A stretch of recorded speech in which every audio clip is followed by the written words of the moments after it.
Okay, you want to make sure you have your dust mask, safety glasses, and whatever else you need. Gloves would be good. This stuff really does start flying.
You can see we've got the first panel out of the door here. And you saw what I was doing. I would go all the way around it and then drop the bit down a little more, go all the way around. I did it about 3 times, even though or 4 times, excuse me, even though you didn't see every time around. But drop it down a little bit each time. You can drop it down all at once if you like. That's fine. You can do that. You know, if it's a brand new bit, it'll cut it without any problem at all. Anyway, we got our first one cut, and as you saw that when we got all the way through it, this piece didn't drop down because the whole door is flat, and in this case we've got it sitting on sheetrock, so these panels don't fall through, causing our router to tip at an angle. So that's the most important thing. Well, safety is the most important thing, but this is one of the important things about keeping everything the same height. And this has to go with anything you do with router work or anything else you do. You want to make sure that you got enough support so that you don't have a problem later on when you're finishing up. Okay, now we'll cut the next one out.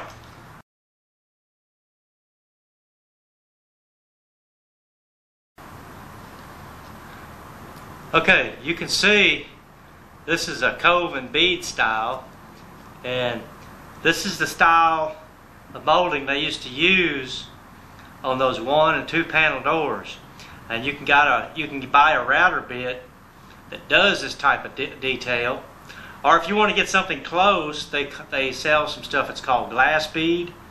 It's real close to this, and you can use it if you don't want to have to use your router, but just you can look in your toolbook catalog or whatever. Classical bits are real common, and it's usually like a 1/4 or 3/16 is what you're looking for. You can go smaller. They have 1/8. That was the style they had back then, was a 1/8 inch classical bit style. You can get that one. That would pretty much be an exact match. But in any case, what we're going to do now, we've run some, and we're going to cut it. And as you can see, the panel is going to go in here. And there's no sense me going through table saw techniques on how to cut this piece of plywood, because if you've ordered one of these tapes, it's because you know how to run a table saw. Anyway, this is 1/4 inch.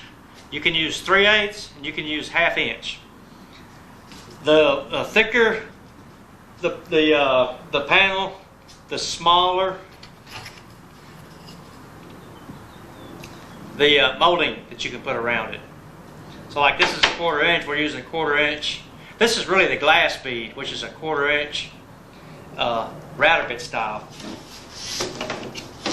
Because we're matching an existing door evidently someone made years and years ago. They did the same thing. Of course, they didn't do it out of a solid core door. They built just a regular door and then just put in. I guess they didn't have routers back then because it looked like a table saw cut it out. But anyway, this is what they used before, so this is what we're going back with. We got our panel cut.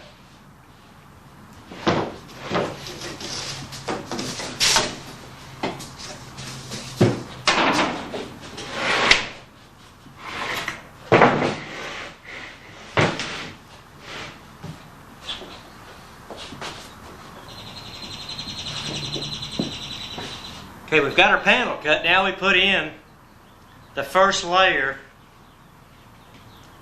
of our glass bead or classical molding. And as you can see, you put the first piece in and it's approximately 1/16 of an inch fillet. But 1/16 to 1/8 from the top of your molding to the very top of your door. You want that because that way you can run a bead of caulking right down through here and it gives it a little bit more strength. You definitely want to glue this on. Panel glue is good. Your carpenter's wood glue is good, either one. Okay, you put this in all the way around and then make sure as you go along you want to try to keep it as close as you can all the way around the perimeter of the door. You can see right here where this has come to a 90 degrees. And okay, now we've got the first piece on the bottom, on the top side, bottom side or top side, either way. Now we're going to put our panel in.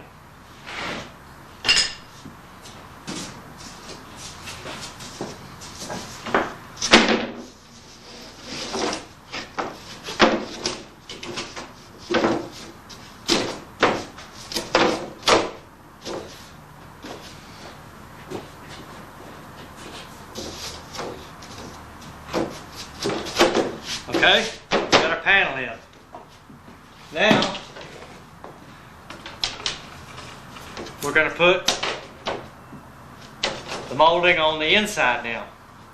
Okay, now this is something you need to do. You don't want to glue this in just yet. You want to cut all your molding first. Then you want to get some panel glue and glue this panel in. You want as much security as this is possible.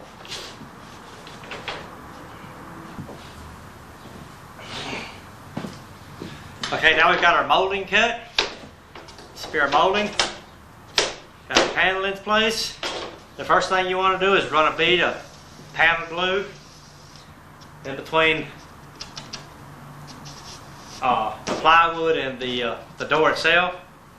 And then you want it even enough so that when you don't want to make too big a mess. You just want to be just enough so that when you set your molding in and you nail it in place, that it's glued real well. So you put your pieces in. Got those two in.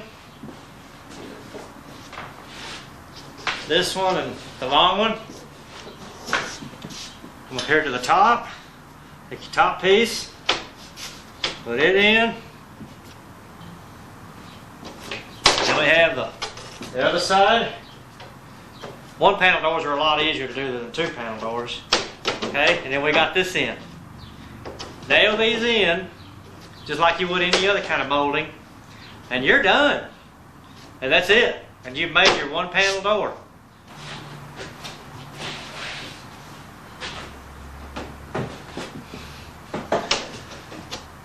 Okay, you've got your 1 panel door made, and I mean, they're usually a lot simpler than the 2 panel doors, but they're all basically the same. Plywood goes in, your molding goes around it, and that's it.